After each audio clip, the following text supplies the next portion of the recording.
8, 12, 16, 16, 16, 24, 6 खिलाड़ी आउट। ये जो मैंने आपको बताया ना, इन सब स्कोर के ऊपर। मगर देखा ये जाए कि पाकिस्तान क्या सिर्फ बैटिंग वजह से हारा, मुझे लगता है कि पाकिस्तान बॉलिंग में भी उतना ही रिस्पॉन्सिबल है। ये 7 ओवर की गेम बेसिकली सबसे ज़्यादा अगर दुनिया में किसी क्रिकेट टीम को सूट करनी चाहिए वो पाकिस्तान है, क्योंकि पाकिस्तान के जितने क्रिकेटर्स खेलते हैं, जितने भी पाकिस्तान लेवल पर आते हैं, कोई ऐसा क्रिकेटर नहीं होगा जो आपको टेप बॉल खेलता हुआ नजर ना आता हो, या जिसने बोला हो कि मैंने कभी टेप बॉल नहीं खेली है। और हमारे यहाँ 6-7 ओवर की सिर्फ टेप बॉल क्रिकेट होती है और अच्छी खासी सभी खेलते हैं यही लेवल की क्रिकेट। अगरचे मौसम की वजह से मैच कट हुआ, 20 ओवर का नहीं हो पाया, 7 ओवर का हुआ, बट मुझे लगता है कि बॉलर्स के एंड पर भी बहुत गलती हुई है।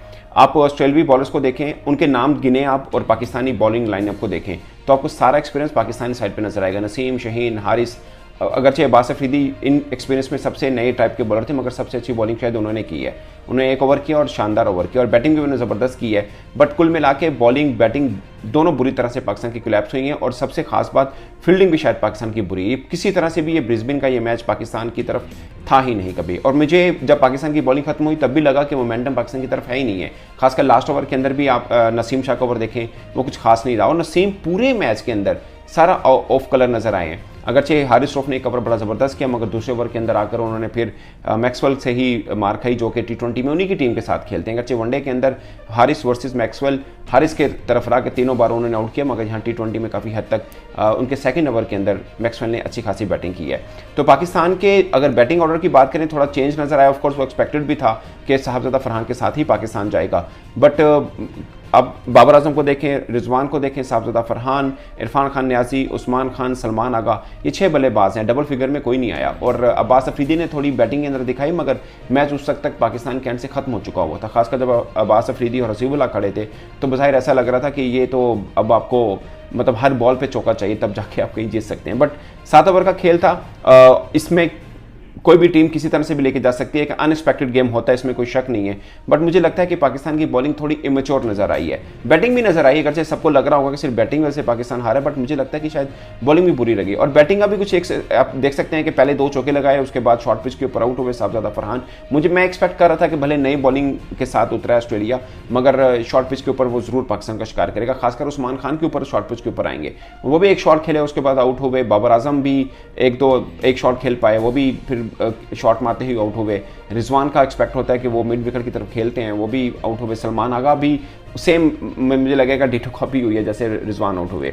कुल मिला के पाकिस्तान शायद आपको लगेगा 7 ओवर का खेल है, ये किसी तरफ भी जा सकता है। मुझे लगता है कि सिर्फ एक मैच को लेके पाकिस्तान टीम के ऊपर तनकीद करना, इस पर शायद वो थोड़ा अनफेयर रहेगा। बट यहाँ तक ठीक है कि पाकिस्तान की बॉलिंग भी इनएक्सपीरियंस नजर आई, बैटिंग भी इनएक्सपीरियंस नजर आई, मगर 2 चीज़ें आपको इस T20 मैच से, इस जो 7 ओवर का मैच उसमें मिल सकती हैं। एक ये कि पाकिस्तान का कोई भी बॉलर आपको डेथ ओवर का एक्सपर्ट नजर नहीं आया, वो कोई भी है। चाहे अब्बास अफरीदी ने अच्छे ओवर किए, मैंने उनको इमर्जिंग में भी देखा, इससे पहले पाकिस्तान भी वो खेले हुए हैं, मगर एक ऐसा बॉलर जो आपको लगता है कि यार छोटे फॉर्मेट के अंदर बड़ा सूटेबल है या दुनिया में कहीं नाम रखता है, आई डोंट थिंक सो कि हमारे पास कोई भी एक ऐसा बॉलर है। दूसरा ये कि T20 फॉर्मेट अगर पूरा कंप्लीट भी हो तो आपके पास एक power hitter, clean power hitter जो आए और आती मैच को के एक साइड पे करने की कोशिश करे, वो भी आपके पास पूरे 11 साइड के अंदर नहीं है। आपको साहबजादा फरहान के पहले 2 शॉट अच्छे लगे होंगे, आपको हसीबुल्लाह के एक आधा शॉट अच्छा लगा होगा, बट मुझे लगता है कि अब्बास अफरीदी ओवरऑल शायद थोड़े उनके शॉट ज़्यादा क्लीन हुए हैं बाकियों की निस्बत, और शहीन ने भी एक आधा मतलब हिट करने की कोशिश की। बट पॉइंट इज कि आपके पास T20 फॉर्मेट के अंदर एक भी क्लीन हिटर नहीं, पावर हिटर से बोलते हैं। मैं एक्सपेक्ट करता कि इरफान न्याजी शायद यहाँ पे कुछ करेंगे,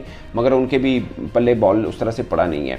तो मैच हारे हैं, इसमें कुछ ज़्यादा रोना पिटने की शायद उस तरह ज़रूरत नहीं है, मगर एक खामी है जो पाकिस्तान सिलेक्शन कमेटी और इस टीम को लेके कवर करनी है, कि आपके पास कोई भी स्पेशलिस्ट बॉलर नहीं है जो डेथ ओवर करता हो, और एक ये कि पावर हिटर अच्छा तगड़ा नहीं है जो आपको मैच में आए। और जैसे हमारे पास आसिफ अली हुआ करते थे, मैं ये नहीं कह रहा, मैं रिकमेंड नहीं कर रहा कि आसिफ अली शायद वो हों, बट मुझे लगता है कि वो आते हैं और क्लीन हिटिंग कर सकते हैं, जैसे मैक्सवेल ने किया है। एक मैक्सवेल का स्कोर पूरी पाकिस्तान टीम के ऊपर भारी लग रहा है बज़ाहिर इसमें। तो 7 ओवर का गेम है, किसी तरफ भी जा सकता था और 1 साइडेड भी जा सकता था, जैसे पाकिस्तान की अनफॉर्चुनेटली अगेंस्ट गया। बट मुझे लगता है कि 20 ओवर के अगले जो 2 मैचेस होने हैं उसमें हमें 2 चीज़ों पर देखना है। एक डेथ ओवर की बॉलिंग कहाँ से होनी, खासकर 20 ओवर कंप्लीट हो गए तो 4 ओवर तो डेथ ओवर के आ जाएंगे ना, या कम से कम 3 ओवर डेथ ओवर के आएंगे, तो फिर वो किसने करने। और दूसरा ये कि पावर हिटर शायद पाकिस्तान के T20 में एक आधा एड ऑन करना पड़ेगा। अगरचे इरफान न्याजी को चांस नहीं उस तरह से के नहीं खेल पाए, एक वो मुझे लगते हैं कि शायद थोड़ी क्लीन हिटिंग कर लें, बट ओवरऑल पाकिस्तान टीम में इस चीज़ की कमी बज़ाहिर लग रही है, जो आगे 2 T20 मैचेस में हम ऑफकोर्स देखेंगे कि इसको पाकिस्तान कोप अप कैसे करते हैं। आप अपनी राय कमेंट बॉक्स में जरूर बताएगा। मेरी तरफ से इतना ही, इजाज़त दीजिए, अल्लाह हाफिज़।